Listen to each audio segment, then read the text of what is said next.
ಯಾವುದೇ ದೇವರ ಹಿತ್ತಾಳಿ ಪಾತ್ರೆ ಆಗಿರಲಿ, ತಾಮ್ರ ಪಾತ್ರೆ ಆಗಿರಲಿ, ಸ್ವಲ್ಪ ನೀರಿನಲ್ಲಿ ಮುಳುಗಿಸಿದ್ರೆ ಸಾಕು ನೋಡಿ, ಎಷ್ಟು ಬೇಗ ಪಳಪಳ ಅಂತ ಹೊಳಿತಾ ಇದೆ ಅಲ್ವಾ. ಎಂತಹ ಕಪ್ಪಾಗಿದ್ರು, ಪಾತ್ರೆಗಳು ಕಿಲುಬಾಗಿದ್ರು ಕೂಡ ಮ್ಯಾಜಿಕ್ ಆಗತ್ತೆ. ಇವಾಗ ನೀವು ನೋಡ್ತಿದ್ದೀರಲ್ಲ, ಇದು ನಾನು ಡೈಲಿ ಉಪಯೋಗಿಸುವಂಥ ಪಾತ್ರೆಗಳು.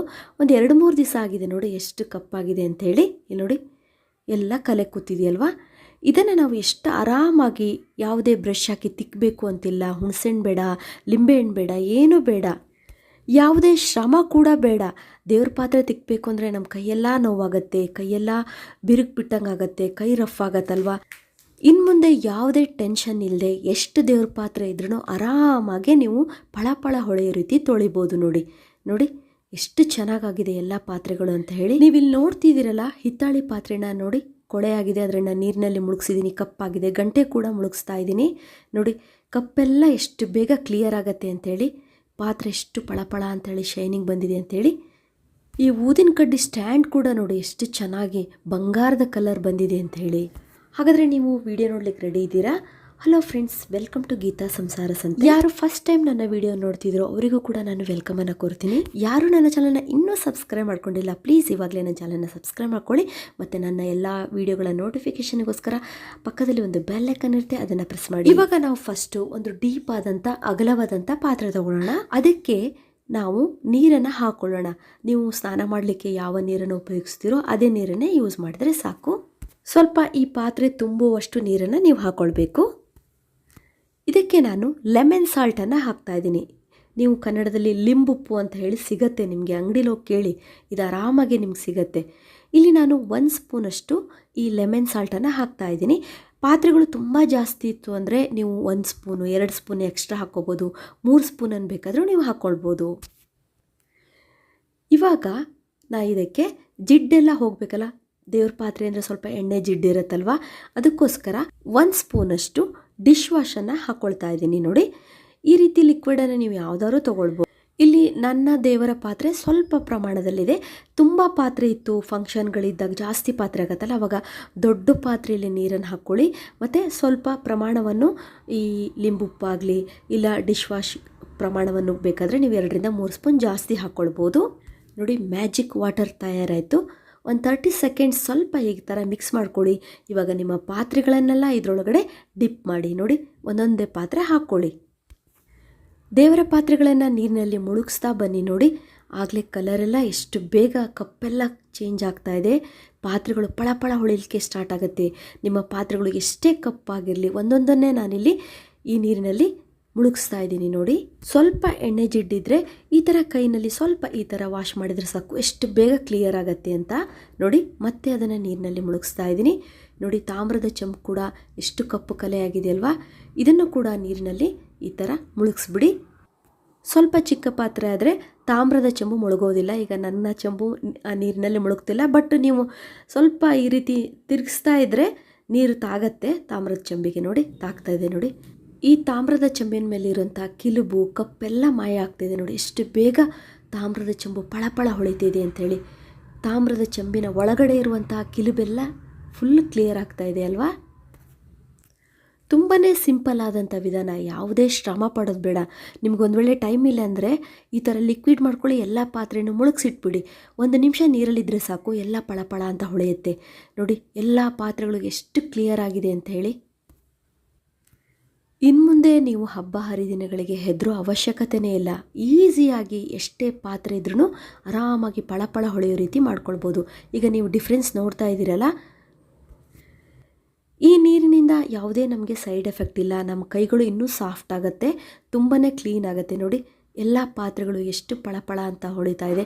ನೀವು ಬೆಳ್ಳಿ ಪಾತ್ರೆಗಳನ್ನು ಕೂಡ ಇದರಲ್ಲಿ ಆ್ಯಡ್ ಮಾಡ್ಬೋದು, ಹಿತ್ತಾಳಿ ಪಾತ್ರೆಗಳನ್ನು ಸೇರಿಸ್ಕೊಳ್ಬೋದು. ಈ ಪಾತ್ರೆ ನೋಡಿ ಎಷ್ಟು ಕಪ್ಪಾಗಿತ್ತಲ್ವ. ಸ್ವಲ್ಪ ಈ ರೀತಿ ನೀರಿನಲ್ಲಿ ಮುಳುಗಿಸಿದ್ರೆ ಸಾಕು.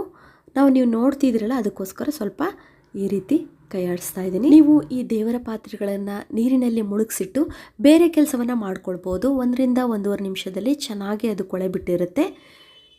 ಅಲ್ಲೇ ನೀವು ತೊಳಿತಾ ಕೂರಬೇಕು ಅಂತಿಲ್ಲ, ನಾನು ನಿಮ್ಗೆ ತೋರಿಸ್ಲಿಕ್ಕೋಸ್ಕರ ನೋಡಿ ಈ ರೀತಿ. ಒಂದು ವೇಳೆ ಈ ರೀತಿ ಡಿಸೈನ್ ಇರುತ್ತೆ ನೋಡಿ, ಡೀಪಾಗಿ ವರ್ಕ್ ಮಾಡಿರ್ತಾರಲ್ಲ ಈ ಥರ ಹಿತ್ತಾಳಿ ಪಾತ್ರೆಗಳಿಗೆ, ಸಂದಿಲಿ ಕೊಳೆ ಅಥವಾ ಎಣ್ಣೆ ಜಿಡ್ಡು ಕೂತಿರುತ್ತೆ, ಅದು ಕ್ಲೀನಾಗಿ ಹೋಗ್ತಿರೋದಿಲ್ಲ ಅಂದರೆ ಸ್ವಲ್ಪ ಬ್ರಷಲ್ಲಿ ಸ್ವಲ್ಪ ನೀವು ಬ್ರಷ್ ಮಾಡಬೇಕಾಗತ್ತೆ. ಆಲ್ರೆಡಿ ನೀರಿನಲ್ಲಿ ಚೆನ್ನಾಗಿ ಅದು ಕರಗಿರುತ್ತೆ. ನಾವು ಸ್ವಲ್ಪ ಬ್ರಷ್ ಮಾಡಿದ್ರೆ ಸಾಕು. ಅದರಲ್ಲೂ ಹಿತ್ತಾಳಿ ಪಾತ್ರೆ ಅಂತೂ ಬಂಗಾರದ ಪಾತ್ರೆ ಥರ ಕಲರ್ ಬರುತ್ತೆ, ತುಂಬ ಚೆನ್ನಾಗಿ ಅನಿಸುತ್ತೆ. ಫ್ರೆಂಡ್ಸ್, ಇಲ್ಲಿ ನಾನು ಡೈಲಿ ಪಾತ್ರೆಗಳನ್ನು ತೊಳೆಯುವಂಥ ಪಾತ್ರೆಗಳನ್ನೇ ಯೂಸ್ ಮಾಡಿದ್ದೀನಿ. ನೀವು ವರ್ಷಾನುಗಟ್ಟಲೆ ತುಂಬಾ ಕಿಲುಬಿ ಹಿಡಿದಂಥ ಪಾತ್ರೆಗಳನ್ನು ಇದರಲ್ಲಿ ತೊಳೆಯೋದಾದರೆ ಸ್ವಲ್ಪ ನೀವು ವೆಯ್ಟ್ ಮಾಡಬೇಕಾಗತ್ತೆ. ಇನ್ನೊಂದು ಸ್ವಲ್ಪ ಅಂದರೆ ಒಂದು ಅರ್ಧ ನಿಮಿಷ ನೀರಿನಲ್ಲಿ ಹಾಗೆ ನೆನೆಸಿಟ್ಟು ಸ್ವಲ್ಪ ಬ್ರಷ್ ಮಾಡಿದ್ರೆ ಈಸಿಯಾಗಿ ಅದರ ಬಣ್ಣ ಚೇಂಜ್ ಆಗುತ್ತೆ. ನಾವು ಡೈಲಿ ದೇವರ ಪಾತ್ರೆಗಳನ್ನು ತೊಳಿತಾ ಇರ್ತೀವಿ. ಕೆಲವ್ರ ಮನೇಲಿ ವಾರಕ್ಕೊಮ್ಮೆ ದೇವ್ರ ಪಾತ್ರೆಗಳನ್ನೆಲ್ಲ ರಾಶಿ ಹಾಕ್ಕೊಂಡು ತೊಳಿತಾ ಇರ್ತಾರೆ. ಅಂಥವ್ರಿಗಂತೂ ಟೆನ್ಷನ್ನೇ ಇರೋದಿಲ್ಲ. ಅದರಲ್ಲೂ ಡೈಲಿ ಪಾತ್ರೆ ತೊಳೆಯೋರಿಗಂತೂ 1 ನಿಮಿಷದಲ್ಲಿ ಪಾತ್ರೆಗಳು ಪಳಪಳ ಅಂತ ಹೊಳಿಲಿಕ್ಕೆ ಸ್ಟಾರ್ಟ್ ಆಗುತ್ತೆ. ಕಷ್ಟನೇ ಪಡೋದು ಬೇಡ. ಇವಾಗ ನೀವು ನೋಡ್ತಿದ್ರಲ್ಲ ಗಂಟೆ ಎಷ್ಟು ಚೆನ್ನಾಗಿ ಪಳಪಳ ಹೊಳಿತಿದೆ ಅಂತೇಳಿ. ನಾವು ನೀರಿನಲ್ಲಿ ಮುಳುಗಿಸಿದ ತಕ್ಷಣ ಅದರಲ್ಲಿರುವ ಕಪ್ಪು ಕಲೆಗಳು ಕಿಲ್ಬೆಲ್ಲ ಹೋದ್ಮೇಲೆ ಒಂದು ಶುದ್ಧವಾದಂಥ ನೀರಿನಿಂದ ನಾವು ಮತ್ತೆ ಅದನ್ನು ನೀಟಾಗಿ ತೊಳ್ಕೊಂಡ್ರೆ ಸಾಕು. ನೋಡಿ ಎಷ್ಟು ಫ್ರೆಶ್ ಆಯಿತು ಅಂತ ಹೇಳಿ. ಪಾತ್ರೆಗಳಿಗೆ ಎಷ್ಟು ಹೊಳಪು ಬರುತ್ತೆ ನೋಡಿ. ನೀವು ಹಬ್ಬ ಇದೆ ಅಂತ ಅಂದರೆ 2 ದಿವಸ ಮುಂಚೆನೇ ಎಲ್ಲ ಪಾತ್ರೆಗಳನ್ನು ಈ ರೀತಿ ನೀಟಾಗಿ ತೊಳೆದು ಒಣ ಬಟ್ಟೆಯಿಂದ ನೀಟಾಗಿ ಒರೆಸಿ, ಅಂದರೆ ನೀರಿರಬಾರ್ದು ಆ ಥರ ನೀವು ಒರೆಸಿಟ್ಕೊಂಡ್ರೆ 15 ದಿವಸಗಟ್ಟಲೆ ಪಾತ್ರೆ ಕಲರ್ ಚೇಂಜ್ ಆಗೋದೇ ಇಲ್ಲ. ಅಷ್ಟೇ ಫ್ರೆಶ್ ಆಗಿ ಪಳಪಳ ಅಂತ ಹೊಳಿತಿರುತ್ತೆ. ಈ ವಿಧಾನ ಅಂತೂ ಗೊತ್ತಾದರೆ ಇನ್ಮೇಲೆ ನಿಮ್ಮ ದೇವ್ರ ಮನೆ ಪಾತ್ರೆಗಳು ಯಾವತ್ತೂ ಕಿಲಿಬಿ ಹಿಡಿದೋರ ಥರ ಕಪ್ಪಾದವ್ರ ಥರ ಇರೋದೇ ಇಲ್ಲ. ಯಾವಾಗಲೂ ಫ್ರೆಶ್ ಆಗಿರುತ್ತೆ. ನೀವು ಅಡುಗೆ ಮನೆಯಲ್ಲಿ ಉಪಯೋಗಿಸುವಂತಹ ತಾಮ್ರದ ಹಿತ್ತಾಳೆ ಪಾತ್ರೆಗಳನ್ನು ಇದೇ ವಿಧಾನದಲ್ಲಿ ತೊಳ್ಕೊಳ್ಬೋದು. ತುಂಬ ಜನ ಅಡುಗೆ ಮನೆಯಲ್ಲಿ ಹಿತ್ತಾಳೆ ಮತ್ತು ತಾಮ್ರದ ಪಾತ್ರೆಗಳನ್ನು ಉಪಯೋಗಿಸೋದೇ ಇಲ್ಲ. ಅದರಲ್ಲೂ ನೀರು ಕುಡಿಯುವಂತಹ ತಾಮ್ರದ ಜಗ್ಗು ಲೋಟಗಳನ್ನು ಪದೇ ಪದೇ ತೊಳಿಬೇಕಾಗತ್ತೆ, ಕಪ್ಪಾಗ್ಬಿಡುತ್ತೆ ಅಂತೇಳಿ ಉಪಯೋಗಿಸೋದೇ ಇಲ್ಲ. ಈ ವಿಧಾನ ನಿಮ್ಗೆ ಗೊತ್ತಾದರೆ ಆರಾಮಾಗಿ ಇನ್ಮೇಲಿಂದ ಅವುಗಳನ್ನು ನೀವು ಉಪಯೋಗಿಸ್ತೀರಾ. ಇವಾಗ ನಿಮಗೆ ಇನ್ನೊಂದು ಟಿಪ್ಸ್ ಹೇಳ್ತೀನಿ. ತಾಮ್ರದ ಪಾತ್ರೆಗಳು ಕಪ್ಪಾಗದೆ ಹಾಗೆ ಫ್ರೆಶ್ ಆಗಿರಬೇಕು ಅಂದರೆ ನೀವು ಪಾತ್ರೆ ತೊಳೆದ ತಕ್ಷಣ ಅವುಗಳನ್ನು ನೀಟಾಗಿ ಒಣ ಬಟ್ಟೆಯಿಂದ ನೀರು ಹೋಗೋ ರೀತಿ ಒರೆಸಿ ಅದನ್ನು ನೀಟಾಗಿ ಈ ಥರ ಇಡಬೇಕು ನೋಡಿ. ಈ ರೀತಿ ನೀವು ಇದನ್ನು ನೀಟಾಗಿ ಗಾಳಿಲಿಟ್ಟಾಗ ಅದು ಚೆನ್ನಾಗಿ ಒಣಗುತ್ತೆ ಮತ್ತು ಪಾತ್ರೆಯ ಬಣ್ಣ ಚೇಂಜ್ ಆಗೋದಿಲ್ಲ, ಪಳಪಳ ಹಾಗೆ ಹೊಳಿತಿರುತ್ತೆ, ಕಿಲುಬು ಹಿಡಿಯೋದಿಲ್ಲ, ಕಪ್ಪಾಗೋದಿಲ್ಲ. ಇದ್ರ ಮೇಲೆ ಯಾವುದೇ ರೀತಿಯ ಸ್ವಲ್ಪ ನೀರು ಬಿದ್ದರೂ ಕೂಡ ಬೇಗ ಕಪ್ಪಾಗತ್ತೆ. ಹಾಗೆ ಅದ್ರ ಮೇಲೆ ನೀರು ಬೀಳದ ಹಾಗೆ ನಾವು ನೋಡ್ಕೊಳ್ಬೇಕಾಗತ್ತೆ. ಈ ಊದಿನ ಕಡ್ಡಿ ಸಿಗಿಸುವಂಥ ಸ್ಟ್ಯಾಂಡ್ ಕೂಡ ಒಂಥರ ಕಪ್ಪಾಗತ್ತೆ, ಅದೊಂಥರ ಜಿಡ್ಡಾಗಿರುತ್ತೆ. ಅದು ನೋಡಿ ಎಷ್ಟು ಚೆನ್ನಾಗಿ ಕಲರ್ ಬಂದಿದೆ ಅಂಥೇಳಿ.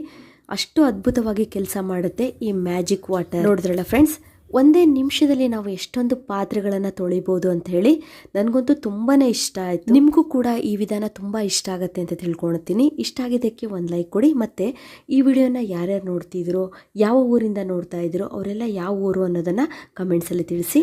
ಮತ್ತು ನಿಮಗೆ ಯಾವ ವಿಷಯದ ಬಗ್ಗೆ ವಿಡಿಯೋ ಮಾಡಬೇಕು ಅನ್ನೋದನ್ನು ಕೂಡ ತಿಳಿಸಿ. ಇದುವರೆಗೂ ನಾನು ವಿಡಿಯೋ ನೋಡೋದಕ್ಕೆ ನಿಮಗೆಲ್ಲರಿಗೂ ಧನ್ಯವಾದಗಳು. ಇದೇ ರೀತಿಯ ಉತ್ತಮ ಮಾಹಿತಿಯುಳ್ಳ ವಿಡಿಯೋಗಳಿಗಾಗಿ ನನ್ನ ಚಾನಲ್ನ ಸಬ್ಸ್ಕ್ರೈಬ್ ಮಾಡ್ಕೊಳ್ಳಿ. ಮತ್ತೆ ಭೇಟಿ ಆಗೋಣ ಹೊಸದೊಂದು ವಿಡಿಯೋದೊಂದಿಗೆ. Till then be happy, take care, bye.